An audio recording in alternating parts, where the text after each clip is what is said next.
with Chief Meteorologist Michael Coates.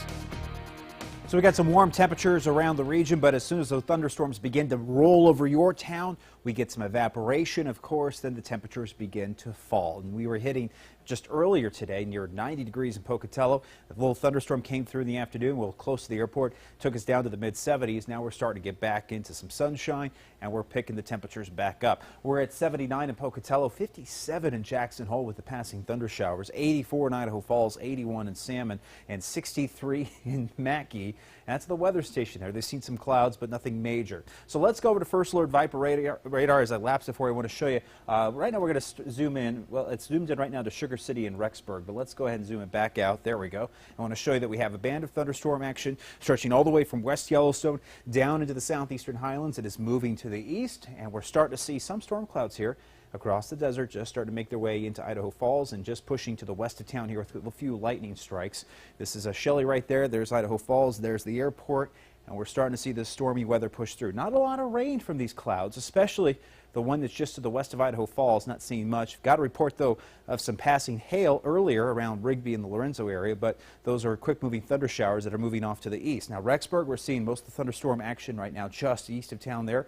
Of course, Rexburg holding their breath with the thunderstorms that they got last week, also with the flash flooding. This one doesn't look to be as severe, of course, and the one in St. Anthony is just also moving just to the north there of the sand dunes and pushing towards Ashton. There's Warm River, further into Island Park, well, the National Forest, I'd say, and then into eastern Island Park there. And then around Aramo, Virginia, south of McCammon, got a pretty good cell just right over I-15 here. Quite a bit of lightning with this thunder cell, and that is moving to the east. It's going to skirt to the north of Downey. It's going to push further towards Lava and Fish Creek Summit and just to the south of Bancroft. So quite a bit of thunderstorm activity here for tonight. Most of the thunderstorm activity here for tomorrow will back off to almost zip. In fact, we're not really looking for many thunderstorms tomorrow, as most of this moisture will be pushing towards Montana for tomorrow, and we're going to work in high pressure. Now tonight at 10 o'clock, watch out Custer County, Lemhi County, and also near the Montana border. We're looking for more thunderstorms tonight, overnight, into portions of your Tuesday. Now, this is Tuesday morning.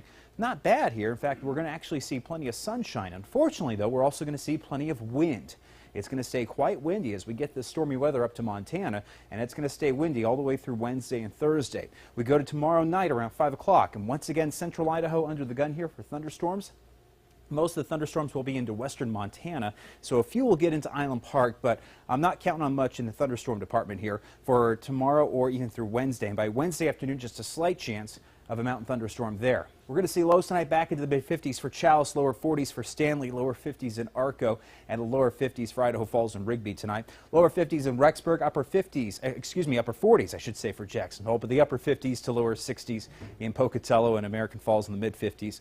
And we're going to see the mid-50s also in Soda Springs with the upper 40s in Afton. Highs tomorrow, they're coming back to cooler levels. We're only going to see some 80s here on the map here. Just a couple of spots getting to 90.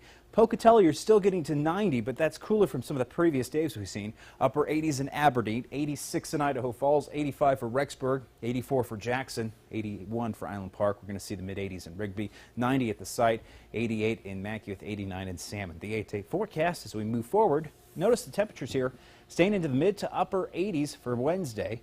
Then we bring it back down to the mid to lower 80s for Thursday and Friday. This is Idaho Falls, your 8-day forecast, but it's just going to stay windy all the way through Thursday. Thursday is going to be especially windy there as we lose some of this stormy weather, like I mentioned, towards Montana. Pocatello, 92 for Wednesday, 89 on Thursday. We'll see the mid-80s on Friday. And this weekend in Pocatello is going to be a hot and sunny one with highs near 90 on Saturday and Sunday. Rexburg, temperatures here will be into the mid to upper 80s again for Wednesday, lower 80s on Thursday.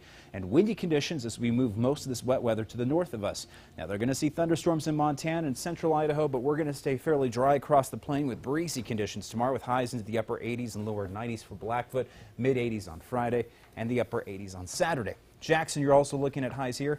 Yeah, a bit cooler for a few days here later in the forecast, especially as we move to a Thursday and Friday with upper 70s around the bend there. And Saturday and Sunday will hold some sunshine with highs into the upper 70s. Island Park, some thunderstorms tomorrow, and that goes for Salmon and anybody that lives close to the Montana border. So the national parks are also be under the risk for more thunderstorms. In the next couple days, but the weekend is looking nice if you want to go to the parks. Yeah, the weekend is looking decent. I think this is going to be a wonderful weekend to hit the national parks. All right, thank you, Michael. Hey, have you ever heard of the sport pickleball? It's one of the fastest growing sports in the nation and a great way for seniors especially to stay active. We'll tell you about the sport tonight on Local News 8 at 10.